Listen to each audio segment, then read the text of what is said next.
Morning, y'all. On our way to Macon, Georgia. You know, when they come up, you got to move on them. And this one, this deal can't pass up. Yes, I already have two Asteroids, an Asteroids and Asteroids Deluxe, but this one's in good shape. Good shape as in cosmetic good shape, but it's not working, which is how we like them. And this will be Asteroids number 3. Cheers.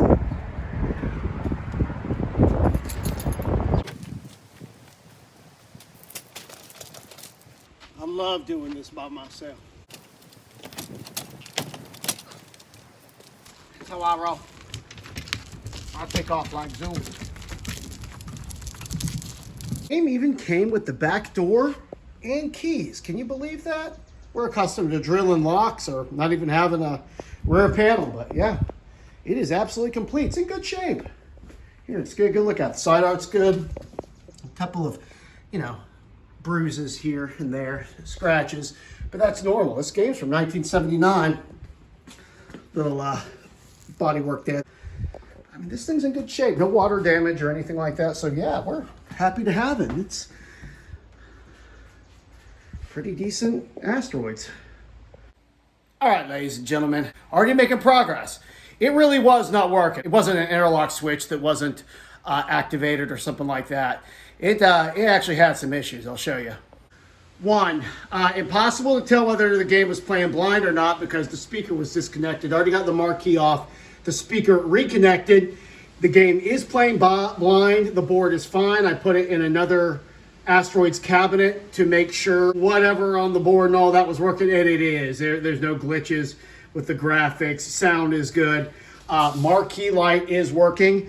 We had a couple of blown fuses on the chassis here.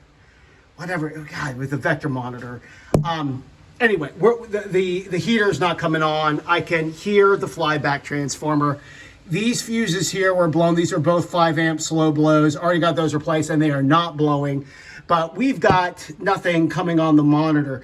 Board is good. The AR board is good. All voltages coming off that are good. The power brick down here is good. There's a lot to work with here. I'm pretty excited. I'm going to take this out and reflow solder on the connectors, and I'm hoping maybe that does the trick. If not, we're talking about recapping and also all these transistors up here, man. It's got them all over the place. Transistor. What am I looking at? 6 transistors. What is this? This is an Electro Home Geo5, I think. Yeah, Geo5. Yeah, you see these in Asteroids. And hey, the marquee light works. So pretty cool. I'll show you in a second with the marquee light on and the sound work. All right, it's turned on. See nothing on the screen. But we got a working marquee. We've got 2 flashing volcano buttons. That's good. This thing is set to free play, but that's what you want to see when the game's booted up and ready. But I had no way of knowing whether or not I was playing blind until I checked the speaker. I thought it might at first be the volume pot, the potentiometer right here. See that? Right there. I thought maybe that was it. I was like, no, let's check the simple stuff first. But no way that speaker could be disconnected. It was. It wasn't even attached to the cabinet. It was just loose up in the speaker compartment. So reconnected it. Potentiometer's fine. The speaker's fine. And we're in business. There you go. I mean, rust, fire, hyperspace, rotate left, right. I mean, it's good. So we just got to get the monitor working. Oh, one other thing I did discover, though, is that the coin door lights don't work. And anyone who knows me knows that pretty much a game is junk in my mind until the coin door lights are working. So we're going to have to do something about that, too. All right, here are the 2 boards out of the Geo5. It's a Geo Home 05 vector monitor. And having some experience working on vectors, not a lot, I know that the solder pads for these connectors can get old and brittle and broken. So I'm going to look over these. I'm going to reflow some solder and see if that gets us anywhere. If not, then we're going to have to get into a contest over these transistors, checking those. All right, here's my makeshift soldering station. First thing we're going to do is check to make sure the solders on these connectors are good. I'll probably reflow all of them, even if they look okay on all these. Make sure they're not cracked or broken.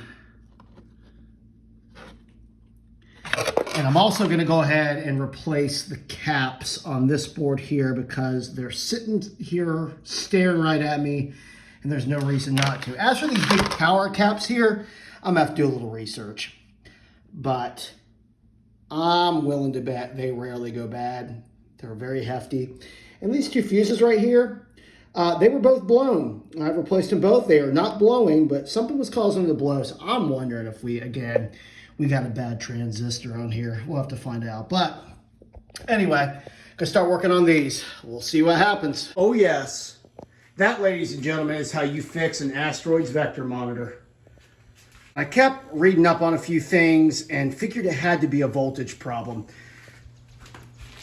I mean, I reflowed everything here and I could hear chatter in the monitor itself. That's a description of what it sounds like when the monitor's on and it's doing what it's supposed to do.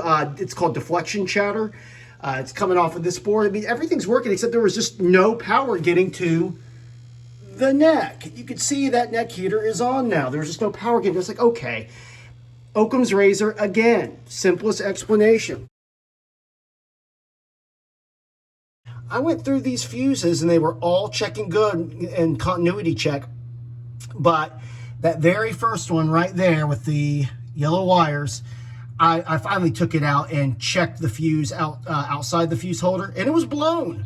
It was not getting good continuity. Switched out the fuse, boom, and we're good. And you know, it was telling me that it was probably a fuse and not something else actually on the monitor board. I wasn't getting the damn coin door lights. See, there's a reason I want coin door lights to work. In this case, it told me that there was something wrong coming off the brick. Bam! How you like them apples?